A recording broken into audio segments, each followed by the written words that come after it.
एक केस होता तो शायद शॉक लगता, लेकिन यहाँ एक के बाद एक बच्चों के साथ नई दरिंदगी की खबर सामने आती है।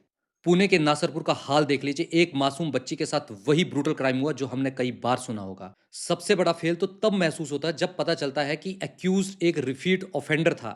सोचिए, उस पर 2015 से पॉस्को का केस चल रहा है और फिर भी वो खुलेआम घूम रहा है, और इसके बावजूद उसने एक और मासूम को निशाना बना लिया। प्रॉब्लम सिर्फ क्रिमिनल की मानसिकता नहीं है, बल्कि सिस्टम की वो कमजोरी है जिसकी वजह से इन दरिंदों के मन में कानून का जरा भी डर नहीं है। वही पुराना पैटर्न चलता आ रहा है, पहले क्राइम होता है, फिर लोग सड़कों पर उतरते हैं, कैंडल मार्च निकालते हैं, पब्लिक आउटरीच ट्रेंड करता है, और फिर कुछ दिनों बाद सब भूलकर सब नॉर्मल हो जाता है। जब तक तारीख पे तारीख मिलती रहेगी, तब तक क्रिमिनल्स के अंदर कानून का कोई डर नहीं रहेगा। अगर एविडेंस 100% क्लियर है तो केस को सालों तक खींचने के बजाय 30 दिन के अंदर फैसला सुना देना चाहिए। ऐसे रिपीट ऑफेंडर्स के लिए बेल के नियम इतने सख्त होने चाहिए कि कोई भी दोबारा क्राइम करने से पहले 1000 बार सोचे, और उसके बाद उनके ऊपर कड़ी मॉनिटरिंग भी होनी चाहिए। आपने देखा होगा कि सऊदी अरब या यूएई जैसे देशों में इन जैसे हीनियस क्राइम के लिए बहुत ही सख्त कानून है, जहां पे डेथ पेनल्टी तक दी जाती है। इसकी वजह से ही वहां के क्रिमिनल्स जो हैं उनके अंदर कानून का खौफ है। जब तक हमारे यहाँ भी कानून का डर ऐसे क्रिमिनल्स की रूह नहीं कम पाएगा, तब तक ऐसे केसेस होते ही रहेंगे, और सड़कों पर प्रोटेस्ट और कैंडल मार्च सिर्फ एक ट्रेंड रहेगा, और हमारी बच्चियां कभी सेफ नहीं रहेंगी। अब वक्त जो कैंडल जलाने का नहीं, बल्कि सिस्टम को जगाने का है।